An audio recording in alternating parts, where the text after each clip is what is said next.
joining us tonight. Welcome to episode 4 of Book Talk. I'm Leo, also known as Book Dad. And as always, I am here with Charles Chapters. This week, we are joined by fantasy author Robert York, the author of the Chronicles of Solomon Drake. So, Robert, thank you for joining us tonight. How are you doing? I'm doing well. Thank you for having me, and thank you for giving me the opportunity to talk to you and all of the people watching right now. For sure. Yeah. Honestly, this is a long time coming. When Charles and I started talking about doing this a while back, you were one of the first names. And honestly, I think it came up while we were all starting to read Relics. So we've been wanting to do I this for a appreciate while. that.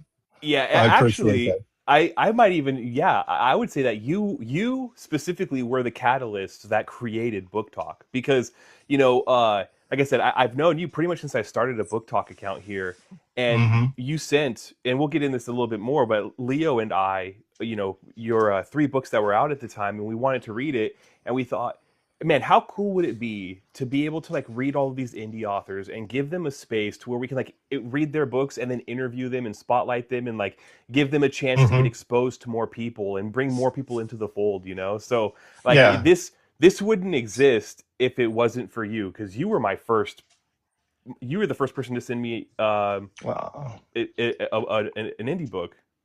I think the same for me. Well, thank you. I mean, I was just, thank you. I don't actually know what to say on that. Just sharing my work, and when I don't even think you guys, I think one of you approached me, and I was just sure, and then you were like, haha, I got one, and then I sent it to the other, stuff like that. I think that's how it ended up. But Yeah. no, I thank you. I mean, I really don't know how to respond to that, but thank you. Of course. And so real quick, for the people in here who don't know of you, if you could tell us a little bit about yourself and how you got into writing. Well, it actually was a bit of a lark for me. I never really thought about writing until probably 2013, 2014. I went through a period of reading quite a few books because for some reason I knew that Jaws was based on a book, but then I was like, what about all these other movies? So then I started compiling a list, Rosemary's Baby and, The Time Machine and stuff like that. So I started reading books that were based on movies, or I'm sorry, movies that were based on books. And for a couple of years, I went through that. And then I think it was in 2013, 2014, my eldest daughter had a writing assignment at school. So we started going through and, what do you want to write about? Do you want to write a fairy tale about princesses? And my eldest was like, I don't like princesses. I'm like, okay. So we started going through and we settled upon different magical creatures and stuff like that, and ended up being a Spinnaker vote, which I added into book 3, Nightmares, and wrote a story about him where he wanted to be a goblin baker. And one thing led to another, and we sat down and I helped her write it. And then I thought that after I got done with it, I thought, hey, this isn't bad. And then I started kicking around different ideas, and the one that got me into wanting to write was when I was thinking about, at the time, it was the garden gnomes, and then I eventually changed them to the guarding gnomes. But I imagined about having one eating a hot wing, and eating it like it was ambrosia and stuff like that. And so I put that aside, and I said, where can I stick that? And then I was telling somebody, they wanted to get into writing, and I said, the first one, your first draft is always going to be crap. If it starts out to be good, then you're William Shakespeare. But in my case, it was crap. And I think I went through 6 or 7. Hey, nice. 6 or 7 varieties before I got to the part where I started feeling Solomon Drake. And then I just started writing, and 7 books is the goal. And right now 4 is out. I'm working on number 5. Okay. Wow. So, You said that started with your daughter. Is she also still writing, or is that just kind of a school project for her? Well, she started I think she started writing a journal, and she approached me a couple of years ago and asked me, how do you write? And I said, well, that's an open-ended question. But I think for her, in the aspect of she had an idea that she wanted to write, and I explained to her, I said, well, you just have to write things down, whether it's in your phone, which that's how I write all of my novels and my short stories. I write in my phone and the Notes app, and then I download it into my Mac computer, and I work it through Word, and then turn it into, do all the editing and stuff that way. But for her, and the advice I give to anybody that wants to write is just write. You're going to just write down a bunch of different things, and then you're going to see that you're going to have a lot of information that you can't stick into one story. So that's how, Solomon Drake ended up being 7 books, because I had a lot of funny bits and interesting bits that I couldn't fit in one book. So I'm like, maybe I'll just stick them in another. And that's how they ended up some of the characters ended up in other books. And, when you really want everything in there, some authors, right, they have a really good line or a paragraph that they don't want to throw away. And I think when it comes to indie authors, they have the latitude in order to put those special sentences and jokes and stuff in, where trad publishing doesn't allow you that. But getting back to my daughter Mackenzie, I explained to her that when you start writing, you have to find your way, and the only way to do that is to write and read books. I think, what was it, Stephen King, and on writing, he said, in order to be a good writer or a great writer, you have to read a lot, and write a lot, and I firmly believe that. So for her, she started writing, and from what I understanding is she's continually writing and trying to figure out what kind of book she wants to write and her characters and stuff like that. I can't remember who had said it, but I do recall hearing that it is better to write 100 bad pages than to write no pages, because it might turn into something. And you had said that there was these small iterations that led you to Solomon Drake, and Solomon Drake, to answer a question in the future, is going to be 7 books. You said, right? Yeah. So as you're kind of piecing this story and this person and this series together, at what point when you started did you think to yourself, I need to get an editor? Was that always part of the plan, or did you decide an editor is important?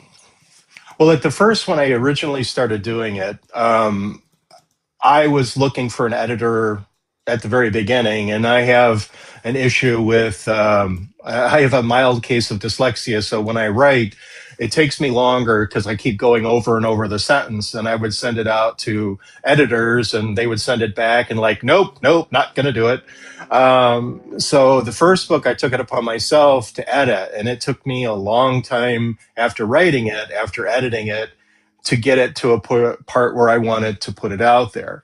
And then after I had published it, I would send it to one of the another person that read it and said, you really need to get an editor on this, to, even though it's in journal form, there's still some, structural issues with it. So I sent the first one back to an editor, even though I edited Dead Rain and Nightmares and Black Moon. So for me, I should have done it at the beginning, but I was kind of scared off because I want to say it was 4 or 5 editors that was like, nope, no way. So, so before I sent it to an editor, I agonize over each line and page before I am comfortable where I send it off to somebody to edit it. And talking about agonizing over each line, right? You had said that there were just, as you're writing, there was all of these bits that you didn't want to throw away, but maybe they didn't fit in that book or the story at the time. And that's how Solomon Drake ended up being 7 books, is there was all of this content that you didn't want to just get rid of. So are you telling me that, is this right, that you had this bit that you thought was too good to let go, so you created an entire book around it? Pretty much. I wouldn't say an entire book.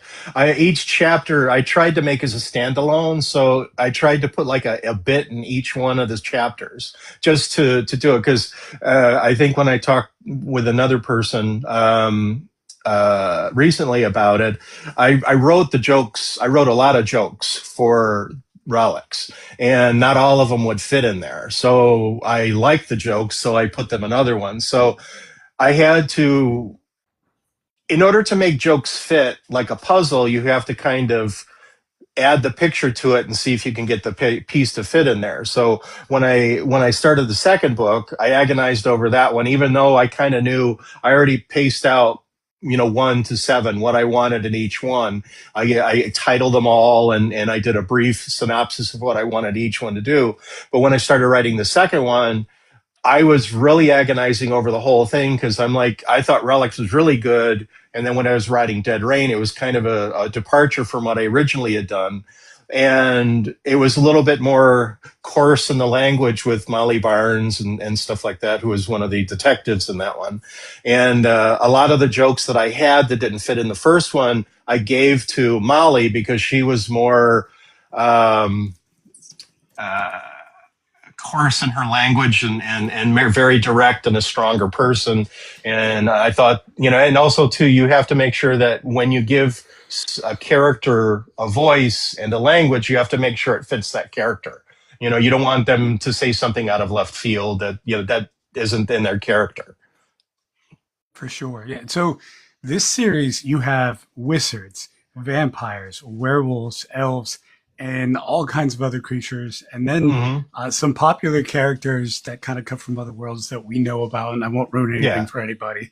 But what inspired you to bring all these different elements together into this genre in this book? Well, as I had said before, and I think in another interview, is I always thought that those two characters that we're talking about, they didn't get their due. They were in very wonderful novels, but I thought there was more to it. And I always, I like characters that are emotionally different in a way because it's a matter of, when you look at somebody, it's like, when you pass somebody like sitting on a park bench, there's a story there. You just don't know the story until you ask the person. See an older person that person could have been an engineer, a bulldozer driver, could have been a tanker back in World War II. You don't know that, but there's a story there. And when the one character that, Solomon meets in Russia, um, at the end of the novel that he appeared in, I thought that character never got the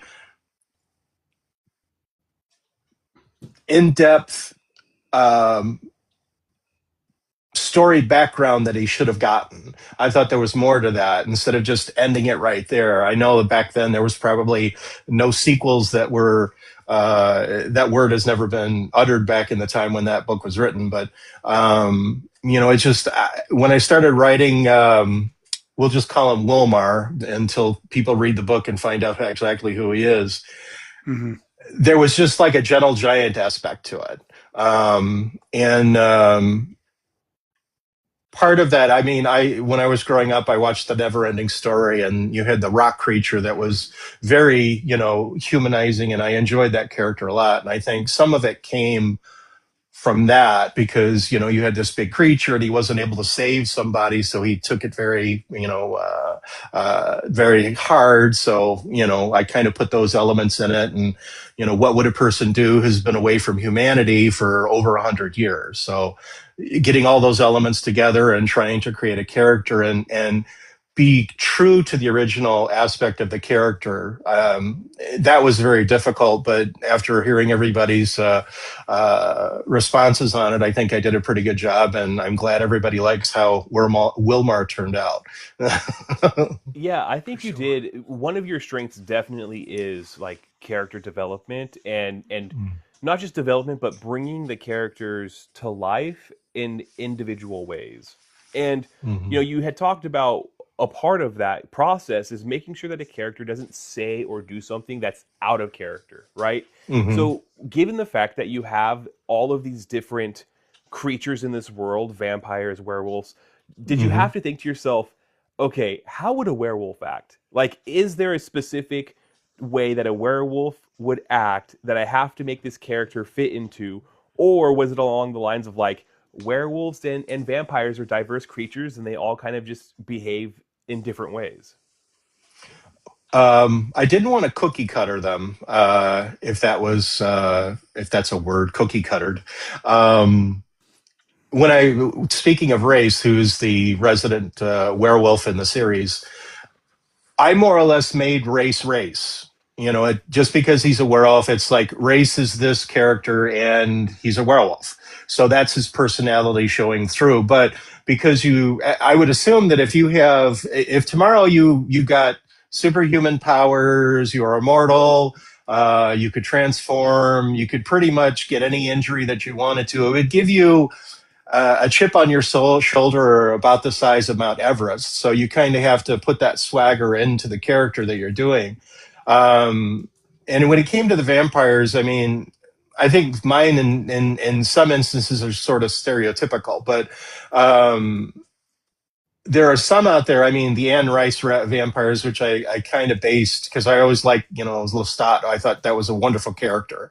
Um, I wanted something where they were older. The sleeping in coffins thing I never really understood, and I kind of explained it a little bit in one of the other books. But um, the attitude is, and the way that the people act and the creatures are acting, like I think in the second one there's one the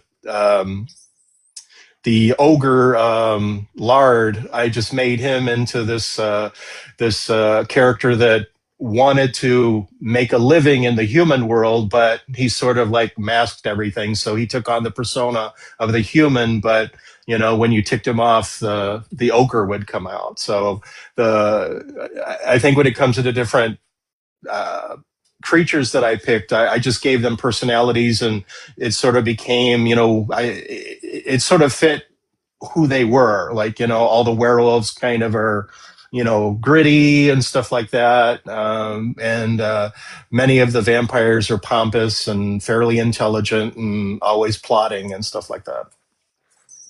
So one thing that I thought was cool, and kind of again going back to the fact that you have so many different creatures in this story, is you could have brought them into any world, but you brought them into an urban fantasy world in modern day Detroit. So I guess what was the thought process there? Um, Well, with Jim Butcher, Chicago was already taken, and I lived there, so I didn't want to. I didn't want to do it again. So I started looking around all the different cities, and Detroit it always interests me in a way because Motown, that was the hub of American auto industry at the time, and so it had a rich history. But I also started reading, there's a salt mine under the city.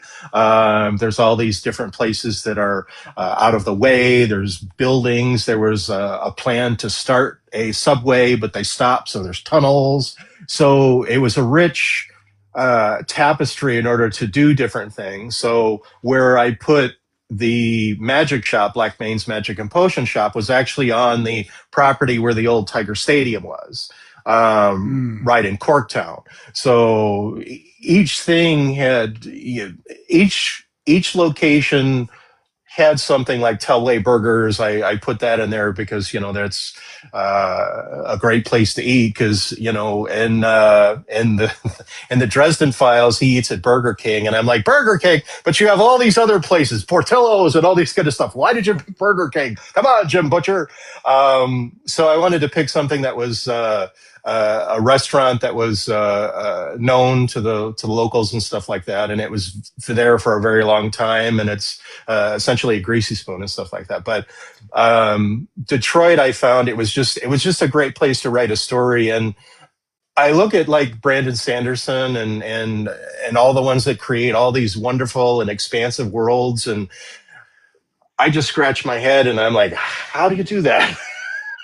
I know it's just like, you just create something, but um, I kind of wanted something a little bit familiar where I could use like modern day jokes and make it comfortable for people when they're reading it and go, oh, I remember that, or that's funny, or kind of stuff like that. Because it's difficult to try and write, when you're developing a story that's in another land or another time, and different animals and stuff like that. And I think if you depart away from normal language, it kind of detracts from like some of the different books I've read. They have these really long names for people, so I kind of I just wanted, okay, this is Chuck, this is Joe. So It's and funny that's reading it. okay. I was just going to say, reading it, I would have assumed you were from Detroit. I think after I had realized, I looked up, I saw you were from Chicago. But yeah, after first reading it, I just would have assumed that's where you were from. it's And one of well, the I things thank that you. I love. Oh, go ahead. Sorry, Go ahead. Robert. One No, of the you're things I good. love about the urban setting that you picked in the real world that we all live in is it kind of helps us remember like there is some magic in this real world that we're at. It's not you don't Hmm. always have to travel to some unknown land and learn a new language and have these new cultures. Like Detroit is full of magic in their food, in their cultures, in the Hmm. people, in the architecture. You walk down an alley and you see those things out of the corner of your eyes, and you think to yourself, like, did I just hallucinate that? Or is it just the shadows Hmm. playing tricks on me? And you just kind of like Yeah. expanded on that. Well, everybody has a story to tell. It's like, they walk through a cold spot in a room, or, I saw Bigfoot, lights in the sky, UFOs, that sort of thing. So I played on the urban myth and mythology that we've kind of woven together today. And because superhero movies are so popular now, it's gotten to the point where it's difficult to find something that's not superhero or Star Wars based. So using that, I mean, goblins and fairies, and trying to make it like I said, I think before, not in this interview, but another one. It's like I wanted everything to be sort of plausible. You hear a sound, and you're alone in the house by yourself, and you hear something, and you assume that it's the furnace resetting or something along those lines. But could it be a snotling, or could it be a dark fairy? Could it be some sort of other creature that's lurking about the shadows and only comes out during the witching hour and stuff like that? So, and since I enjoy horror all that much, I wanted sort of like an element that, as you're reading this, something could be happening when you're not even thinking about it. Like something could be lurking behind the couch. Who knows? So yeah, that's kind of the take. I wanted it. I wanted everybody to experience something that they're probably familiar with, or heard about, or read about, because everybody's heard some story, I mean, back in, what is it, the late 80s, early 90s, there was a lot of stories about the chupacabra. So I'm like, hey, I'm going to use that too. All right. So, real quick for everyone who maybe wasn't here at the beginning, we are here again with Robert York, the author of the Chronicles of Solomon Drake, talking a bit about him and about the series as well. So, earlier we had mentioned that for Charles and I both, that I think these were the first books that we received, from an author. And if I remember right, I think Jake, Beard and Base Fiction, was the one that you had first talked with. You mentioned Yeah. one person reached out. Yeah, and Yeah. I think it started with him, and then a few others jumped in, and everyone was talking about relics. And then my friend Clint, who I'm sure you Hmm. know as well, he Yep. had reached out, and he told me that I had some books coming my way, and that they were Hmm. coming from you. And then Yeah. obviously I got the package. I was really excited because again, this was the first time I had anything sent to me. Mm. But one of the things that really stuck out was the presentation of what you Hmm. sent. So for those who don't know, we got three books. So at the time, he had these three books released. So Hmm. Relics, Dead Rain, and Nightmares. So yeah, Charles has got his too. But what was really cool is not only did we get that, we got bookmarks. We got these cards related to the characters. Yeah, the books were signed, and then they were wrapped in this really cool wrapping paper. and then Hmm. had ribbons with wax seal. Like you went all out, man. I was not expecting that at all. Thank you, but I can't take any credit for that. My wife came up with all of that. So thanks to Kelly. She's the one that makes me look good. Yeah. You set the bar so high because, and this is nothing against any other indie authors out Mm. there, right? But when you get sending us this package and it being like the first author mail that I had received, I opened this up and the presentation is equal to the broken binding. Mm. I mean, like it was that good. The paper was all custom, everything that was done, it was just so gorgeous. And then since then, the author mail I've been getting is not quite as presentful, right? Again, like nothing against any Yeah. indie authors. I get that. And like you said, you Mhm. had some help with your wife on this, but I just that was so. I still have the wax seal in my Mhm. where I keep all of like my letters that people send me, and these books that have signed. Like this is something that will sit on my shelf and that I'll tell my friends about and that I will cherish forever because it's the first Oh, author mail thank I you. sent. You customized Mhm. every single book that you sent out with your signatures and your letters. The presentation was phenomenal. I mean, you like it really felt like something special. Oh, I appreciate that. I mean, sending them to people, I'm like just throwing them in a box just didn't seem right. And when I started talking with my wife about it, she was like, "Well, why don't you just wrap them?" And I'm like, "What, Christmas paper?" She's like, "No, silly. Find a good paper that will uh, pair with the book." So I searched high and low, and the brown craft wrapping paper just sort of hit it off. And I'm like, "I'll get this, and I'll start that, and do this." And then the ribbon came around, and then she's like, "Why don't you seal the books?" Because I originally had like golden stickers and stuff with my initials on it, and I'm like, "No, no, we have to do this." So I went out and I found the seals that I was happy with, and it just all came together. And like I said, she makes me look good. And she has really good Yeah. ideas, so I need to listen to her more. Well, it's funny you mentioned that because my wife is very much like that. Like if I wrote Mm. books, my wife would be the one doing the same thing. And Hmm. so with that, and I think I sent this to you already, but she was super impressed and she actually got a picture frame. And so what she did for Hmm. everyone, it might be hard to Hmm. see, but she Yeah, put the wrapping paper in the picture frame and she threw the different cards that came with the books and then the wax seal yeah, over the edge.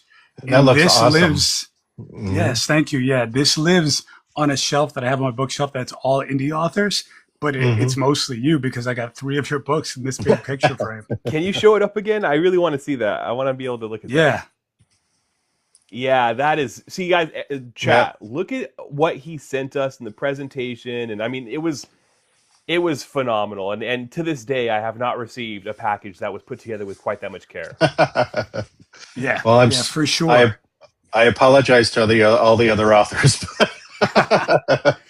Well, and it's funny because I know, being an indie author, you got to do some things to stand out. You're not necessarily you're competing differently than some of these traditionally published authors. So I guess tell us a bit about that, about like being an indie author and how I guess publishing your own book and pushing it out there, how that's going. Well, when I first started publishing, I mean, it was, you're walking through the forest, and you're hitting trees as you're trying to make your way to the road. I mean, I made so many mistakes, and and the first book in Relics, I had a little bit of an advantage because I was in printing for like 33 years. But I knew how to format books. I know I had an art background, so um, that helped a lot. I actually approached a gentleman for Relics. Um, I wanted Yeti, so the Yeti's on the cover, and I found artwork online. And at first, I was going to go, there it is. Yeah. I was going to use them, but not wanting to get in trouble, I approached the artist, and I said, "Would it be all right if I license these from you and use them on my cover?" And he's like, "Well, you can't use these because they're specifically for a movie studio. What I can do is I can redo them for you and just as an added bonus, I'll do your cover for you. So I sent him all the elements that I had accumulated and drawn and created, and he put them all together and made that. And that's actually the second cover. I redid the cover myself with the character in the front, but the original one, it's a hooded figure with a sword, and this one I changed slightly because I wanted a little bit more of a magical aspect to it. So I added the staff and changed the character a little bit. That's on the front, leaving the same Janus mask face. But publishing my first one. I originally went with uh, Ingram Sparks, and they have a really good um, hardcover with the dust jacket, but their prices are a little bit high. And I was getting the exposure, but I wasn't really, selling a whole lot. So I decided to pull out of them and just go with Amazon strictly through Kindle and whatnot and do that. That brought my sales up a little bit more, but I sort of gotten, cornered in the whole Amazon structure that's there. They don't let you take you can't put your books in anything else but Amazon, which I think is a crime. So I've been looking now with the fourth book out. In the fifth book, I'm going to be moving all of them specifically away from Amazon and probably going to go draft a digital or some other, and Audible. I mean, you have to pull teeth in order to get your audiobook away from them and to go somewhere else. So I'm in the process of doing that for the third and the fourth book. I'm going to be publishing Nightmares, the audiobooks shortly. We're doing a lot of redos on that one. But when it comes to getting back to publishing, I originally wanted to send my manuscript to Trad Publishing, but after reading so many things, seeing so many things on YouTube about authors that sent that they rejection. I'm like, well, I don't want any of that noise. So I wanted to do it myself. So I watched a lot of tutorials, read a lot of books, spent a lot of money. And Relics eventually was published. Then Dead Rain came out, and it was a heck of a lot easier because I already made those mistakes. And you don't have to spend a whole lot. I've always found that if you approach people and ask, and you all you're going to hear is no, but a lot of times people are really interested in helping, and if they're really busy they can't, but there's some people that'll give you advice, they'll help you, they'll assist you with your cover. When somebody's saying, I spent $5,000 on my cover, I'm like, why? That's a lot of money for a cover. Now, don't get me wrong, there's a lot of good artists out there, and if I had my druthers, I'd like Alex Frost to do one of my covers, but that's not going to happen anytime soon. But it shouldn't cost exorbitant amounts of money in order to get a book out there. If you're not art savvy, there's places to go. I mean, I wouldn't necessarily say you go to AI, but you can help get an idea of what you want, but go to an artist in order to do that. And that's sort of what I did. And the artist that did the second one, who did the first one, and then the third one I had done myself, Nightmares, and then of course I did the fourth one myself, and that took me a long time because I've got the old Photoshop CS4, I think, and taking all those elements and putting together, it takes me a long time to do that, and I don't advocate that for anyone. Yeah. Yeah, it sounds like it would be a lot of work. I can't remember who it was, but I recently saw an indie author. He had a video and he kind of ran through the cost of everything.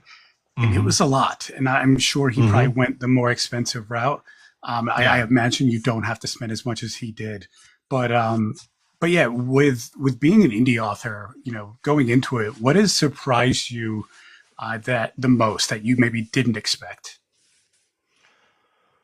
Uh, Doing the audiobook. The ebook and the soft cover and the hardcover, in many respects, that's kind of easy. And I don't say that lightly. Or however I'm going to say that. When you get into when you get into audiobook, you have to not only send a manuscript, but you have to tell the narrator how this person is supposed to sound, what tone you want, inflections, and all that kind of stuff. So you also have to write a whole lot more, and then you kind of have to act as a director, because then when you hear the finished chapters, you got to go, I don't really like how this person sounded, try it a little bit more like that. So it's a different process. When it came to doing the book, the one thing that, and this is a warning to everybody, you're going to get a lot of vanity press people out there trying to get you to send your book in and spend thousands of dollars and not get any traction. They're not, they're not going to help you advertise. They're not going to do any of that.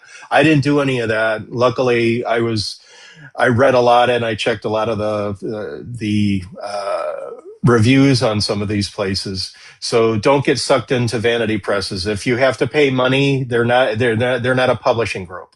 They're not going to help you at all. So that would be my biggest advice. But getting back to what I was saying, I would say that the audiobook, getting that done, that one was a heck of a lot more difficult than, doing the books and the cover and, the editing and stuff like that. Okay. Yeah, no, that makes sense. So when you do audiobook 3 and 4, I guess is it not going to be on Audible, or you're just trying to make sure it could be more than just Audible? Well, I want to get it out to more than Audible. I mean, Audible is a good platform, and I know they're trying to do some changes and stuff, but it's like the old 1920s, 30s, and 40s movie studios. Yeah, you can make movies as long as you're making them for our studio, see? So you can't get them into other locations in order to get more visibility. And I think that's an issue. I mean, as much money as they're making, I mean, the biggest issue I have with Audible is I pay a narrator, and for finished hour, it could be 150 up to $400. With the audio, with the different narrators that I've used, and I've only used two, and the next one is going to be different from the one that's there. Conor Brannigan did the first two; he did an amazing job, and then the next one is going to be. And my brain is mega. His name is Bobby. We're just going to go with Bobby. He's going to be doing those, and he's doing an amazing job as well. But you spend the money. You personally spend the money for the narrators, and then you upload it to Audible. Well, they still take 60%, and then you have to. They take a percentage of your 40%, which I think is a crime, because you're spending all the money to do the production, but yet they're taking most of your stuff, most of your profits. So I think that's a crime. Now, if they're trying to change that, awesome. But, we're doing the risk by doing all of this work, and yet they're going, you know what, we're going to take more of these over here, So that's my biggest gripe with Audible. If I can recommend maybe moving to Libro FM, if that's an option for you. I'm not quite sure how I've heard a lot of good things. Yeah, I've heard a lot of good about them. Yeah, somebody who uses it, I love that they support indie bookstores, and their support is really good. And I mean, as a platform, they have great user interface. Mm-hmm. Yeah, I'm like I said, I'm going to be moving my books away from Kindle, Amazon, and Audible. So let's just leave it there. So I know we talked about this a little bit earlier with like our experience of finding your book, but in general, how has social media helped you as an indie author? It's night and day. Like I said, my wife, I stopped writing in 2020.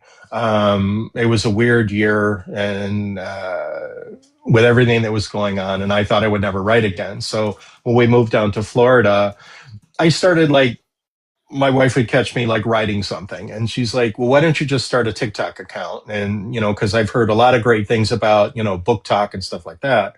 And I was like, the old man was like, man, nobody wants to read my books. So, I ended up making a TikTok account, and 6 to 8 months, nothing was happening. And then, like I said, Jake reached out to me and said, "Hey, Relic's cover is really cool." And so I just sent him a book to read and gave him access to the audiobook so he could have an enhanced reading experience. And then he just started promoting me on his channel, and then this person picked out and reached out, another person reached out, and it's exploded. I mean, I get messages from people asking me different things, and you've reached out, and I'm doing an interview right now, but it's from night and day in 2024, and when I started working on it in 2025, and now it's just it's like it's gone from a hobby to my second job. You know what? Because I know that there was a huge request at once for your books that you even like ran out of the books that you had on hand. So Like there was a 3 delay times. getting them to people 3 times. What a good What was problem. it like? What was it like Hey, to like twist my arm. to sit there and think to yourself like, no, I'm not going to start a TikTok. I don't want the rejection. Nobody wants to read these things. And then all of a sudden you get a DM one day from one person who's like, hey, can I check out your book? You send it to him, and then all of a sudden you can't even fill the orders for people wanting to check out your book. What was that like? I don't like a lot of attention on myself, so it's like as writers, most writers are introverts, but then you have to be an extrovert because you have to say, hey, buy my book. As you can see back here, I have my everything set up behind me. But it was amazing feeling that somebody wanted to read, just by word of mouth, saying, hey, this book is pretty good, you check it out. And that's how it started. And then one person read it and said, oh my God, this is such a great story, great characters and stuff like that. The one thing about being an author, no is the main word in your vernacular, because you hear that a lot. And rejection is just, it's a difficult, it's 2 letters, but it's probably one of the most negative words in the English language. But when you hear somebody say it, I loved your book, I mean, that's just like, at first it's like, oh, pshaw, you're just saying that. And then another person was reading it, another person that like, some people that, didn't really read urban fantasy were reading it and enjoyed it. And, that, a lot of that went to heart for me. And it's like, sometimes it's like, I don't even know how to express myself. And the word thank you, thank you is not enough. That everybody's like, reading it and enjoying the characters that I've created, the world that I created. And, I don't know. It's a humbling experience, I would say. Yeah, I bet. And it's funny. I was looking at the release dates. I was curious. It's like when did all these books come out? And I saw the first book, Relics, was 2018, Dead Rain 2019, and then Nightmares 2020. And then we have a 6-year break. And then 2026, when we get to the end of the year, all is said and done, you will have released 2 books this year. So, and I think you may have touched on this earlier. Well, but I guess 3. I've got another one coming out too. I'm working on that one as well. well, even better. So Yeah. so I guess with that, I mean that sounds like a pretty big jump in writing, and from what seems like a long break.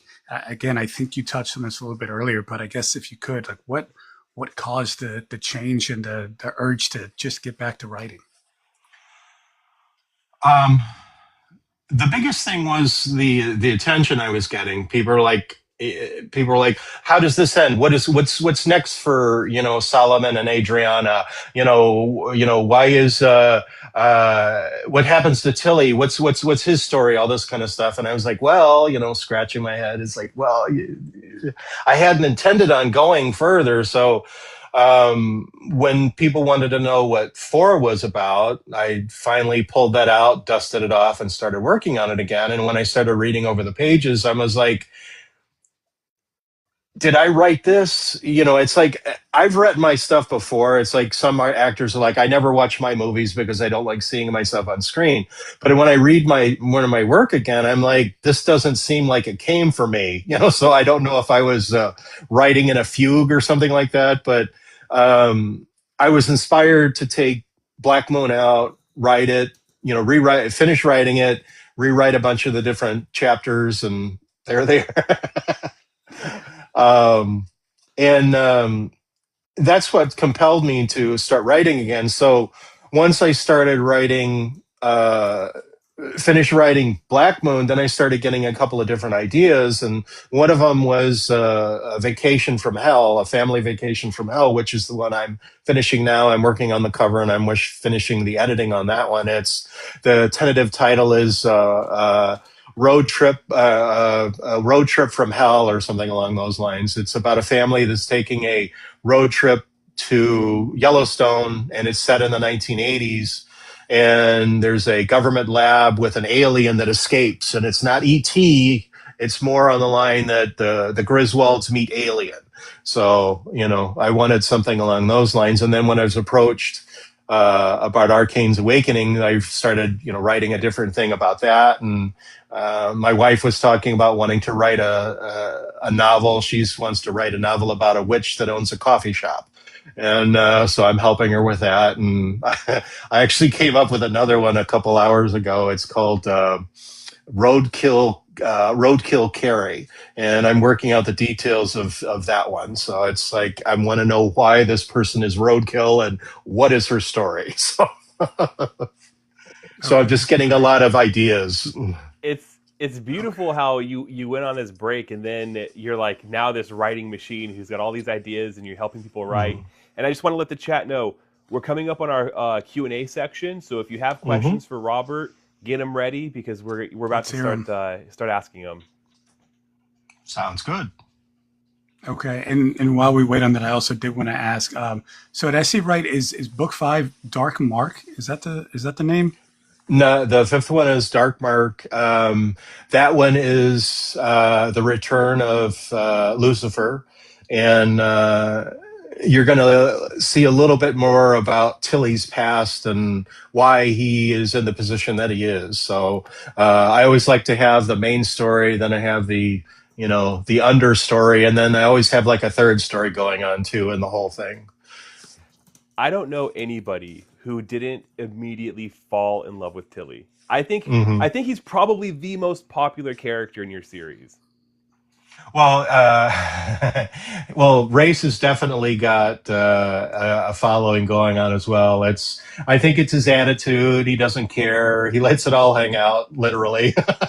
And then, when it came to a couple of the other ones, like in the second book, we've got Biggs, who's definitely starting to get some traction, especially in the third and the fourth book. She's got a little bit more prominent in that one as well. She's actually become a favorite of people. And Glum, of course, people love Glum. So, I mean, he walks around in blue, ducky pajamas. How could you not love a troll like that? All right. So looking at the chat, so we do have a question. Early Bird Books asks, where can you get the books? So if you want to let her know. For right now, it's on Kindle, Amazon, and the audiobooks are on Audible. Once I change venues, then I will update that on both my website and I will talk about them here. Does that include Kindle Unlimited? Correct. Yes.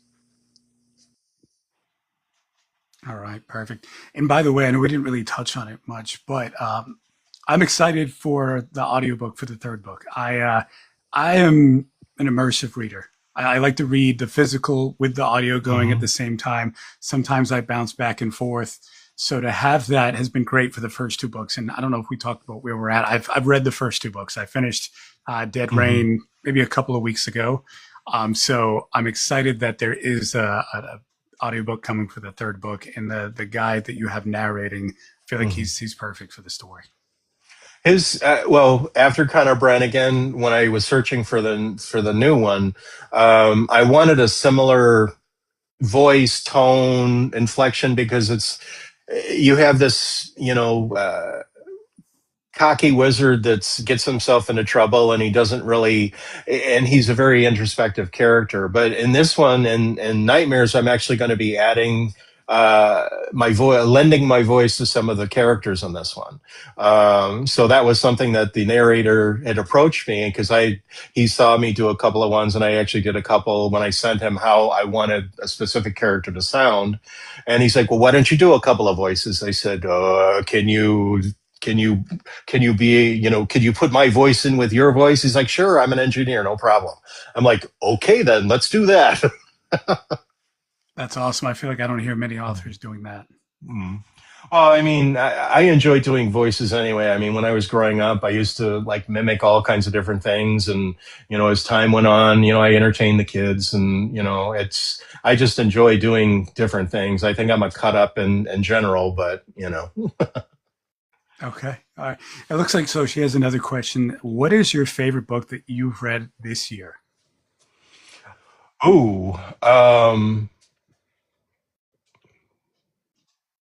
let's see. I just finished, um, what did I just finish? Now my brain is like, I hate it when my brain doesn't work very well. I actually finished the Black Knight Chronicles, which was a continuation. I wasn't really happy with that one. But the one that I was actually, hold on, I have it. Oh crap! Now my brain isn't working. Um,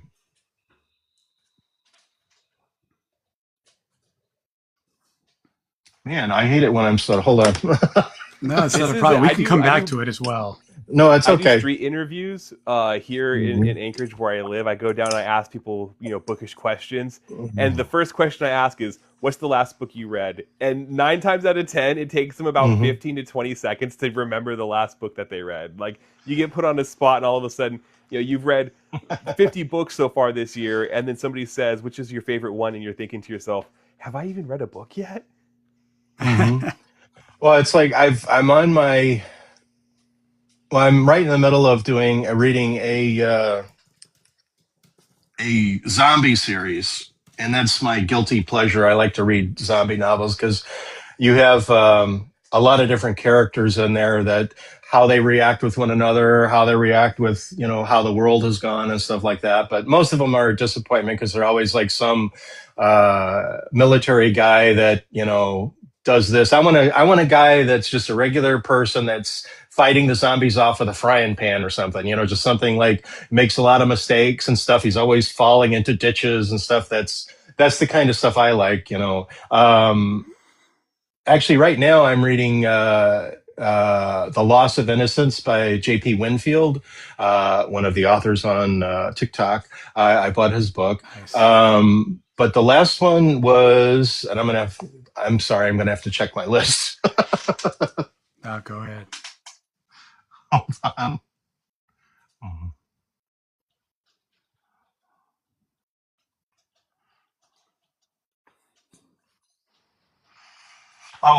Dauntless was the last one that I read. By Jack Campbell. It's a science fiction one. It's about a fleet that's lost behind enemy lines, and they're trying to get home. Um, it was. It wasn't my favorite book. I don't really have a favorite book this year. Hold on, hold on. The Matt Denneman's last one. Hold on. Uh, The Parade of I Horribles or Operation Okay. Bounce House? the what? No, The no, Parade of the Horribles or Operation Bounce Parade of House? Horribles. Thank you. That was his. Mm-hmm. So far, that's my favorite one this year. I'm like, my brain is like not working right now. I do apologize to everyone. Not a problem. And then we actually have another really good question. Peace Murph asked if you could have Solomon crossover with another urban fantasy character, who would it be? Oh, well, I mean, right off the top, I would probably want to team him up with Harry Dresden to see how that would end up. But there's actually let's see, there's a character in Fat Vampire by Johnny B. Truant. Um, that I really enjoyed, and I can't remember the name, but he's the main character of the story. I'd like to see him teamed up because he's a non cookie cutter vampire. He's short, stout. He, doesn't really want to be a vampire. He kind of, ended up into it. So that would be kind of an interesting a pairing as well. Okay. Yeah, sounds good. It's funny. I could actually, I don't know why. I guess because you just brought it up, but my mind went to seeing Solomon in the Dungeon Crawler Crawl series, and seeing how like that would start as far as like going into the dungeon. I feel like that would be interesting. Yeah, I think him and that would definitely be that would be an interesting way. I mean, it would be the dungeon or have him with the part of the princess posse and just how I'm interacting with all the different ones. Right. That actually would be funny. I would actually like to see that. Yeah, for sure. Reach out to Matt Dinneman. Right, make it happen. Well, the next time I post something, I'm going to have to put him in, hey, check this out. Or maybe I'll send him a book and wrap it. There you go. All right. So 3 books in, or the 4th book is out now, right? So 4 books in, obviously more books coming soon, which is great. But I guess outside of writing, what are you most proud of?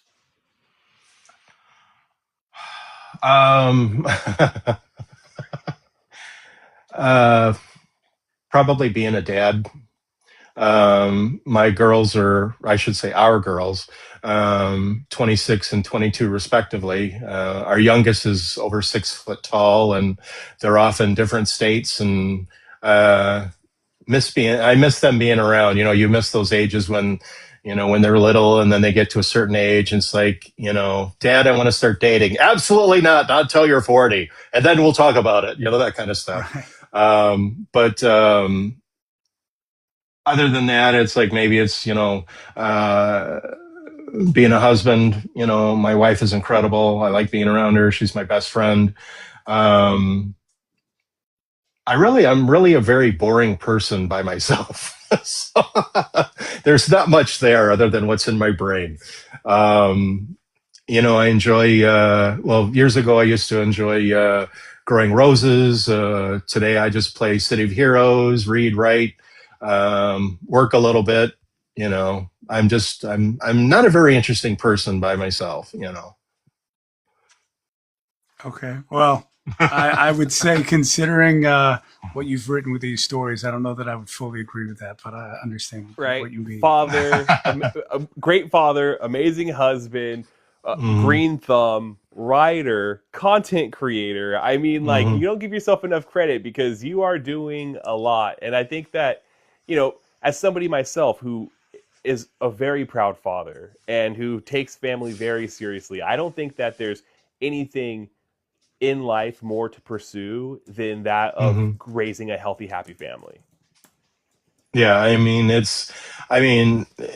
you stumble a lot because they don't give you an instruction manual, and you always think that, hey, is what I'm doing right, or I'm messing it up, and are they going to be good adults and stuff like that, and you just kind of have to trust, and as they say, throw it up to God and let him take care of it, or her take care of it, or whatever. And you go to a certain age and you look back and it's like, did I really get up on that bouncy house? Stuff like that, and have fun with the kids. And I remember back when McDonald's had the playgrounds on there, I used to climb up in with them and come out the sides and the slides and stuff like that. My wife was already, get out of there. I'm like, why? I'm having fun. Yeah, that's great. So, to kind of close out, I know we just kind of had a few more minutes. Obviously, want to be respectful of everyone's time, but we've got a few people in here. Some, I believe, have not read the series or any of your books yet. And then this will go on Spotify and YouTube as well, so it'll reach some more people there. If you had, one chance to kind of sell a reader on why they should read the Chronicles of Solomon Drake, what would you say? If you don't read my books, I'm going to blow up the world. Everybody, I'm please read his sorry. book. Quick, do it now. If you're interested in a good adventure with a lot of humor, funny characters, action, love, a little spice, not much, then the Chronicles of Solomon Drake is for you. Okay. All right, great. And where can everyone follow you? Obviously here on TikTok, but where else, just to kind of keep up with what you're doing? I'm on Instagram as well, Facebook. I'm not on YouTube yet. People keep saying, go on YouTube, go on YouTube. And I'm like, eh. Too much work, but I'll figure it out one day. But yeah, Instagram and TikTok are my main playgrounds, I guess you could say. Okay. All right. Sounds good. So yeah, we'll wrap it up there. So Robert, thank you so much for joining us today. It was great to, get to know you a bit more, learn a little bit more about, the process of bringing this series to life, and a bit more about your journey as a indie author. So thank you again for joining us. And then thank you for everyone else who's joined us and has been listening in. If you are looking for a fun urban fantasy series, definitely be sure to check out the Chronicles of Solomon Drake. Support indie authors, and we will see you next time on Book Talk. Thank you much. It's been a pleasure, and I had a lot of fun. Thank you, Robert. Thank you, guys. Absolutely. And everybody who's in the chat still, check out the next Book Talk. We're moving from one interview a month to twice a month. So be sure to check out booktalkmedia.com so you can go ahead and see who's coming up next. Thank you, guys. All right, guys. Thank you. Thank you, Robert. Have a good night. Take care, everyone.